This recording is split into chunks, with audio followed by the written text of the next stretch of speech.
Pathway. I'm the preacher here at the Westside Church of Christ in Owensboro, Kentucky. And I want to thank you for joining me today as we open up the Bible and study the Word of God. I do appreciate everybody continues to follow along, or if you're new, I appreciate you taking the time to watch this video. Again, it's just I put a reading schedule out beginning of the year for the congregation here. We read a chapter a day.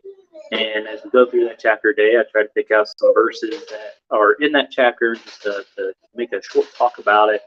And so today we are in Deuteronomy chapter 24. Deuteronomy chapter 24, and we're going to look at verses 14 and 15. And so here it reads, it says, "You shall not oppress a hired servant who is poor and needy, whether he is one of your countrymen or one of your aliens who is in the land in your town. You shall give him his wages on his day before the sun sets, for he is poor and sets his heart on it, so that he will not cry against you to the Lord, and it becomes sin in you." I think it's just, again, it's good verses to remind us to be honest with one another. It doesn't matter who it is that we are dealing with. And here it's saying, especially those who are poor, that you pay them their wages then and there, so that, because they need it.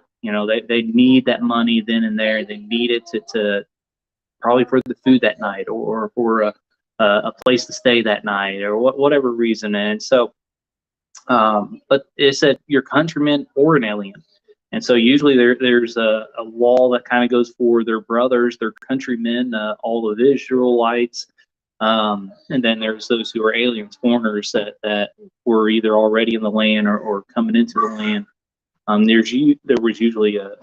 is usually a separate command for each of those.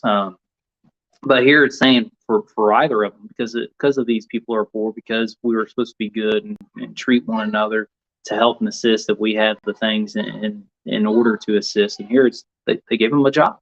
They gave them a job and they paid them for their wages. And you're honest about it. You give it to them. You don't hold back. And it says, lest they cry out against you, and the Lord knows what you have done, and it becomes sin. And we want to make sure that we stay away from sin.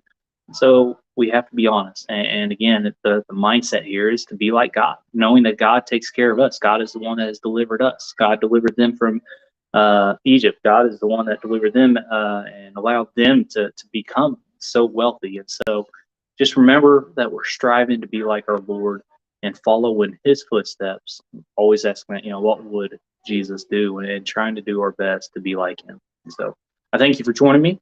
I hope that everybody has a good and wonderful day today. And if the Lord is willing, I'll talk to you later.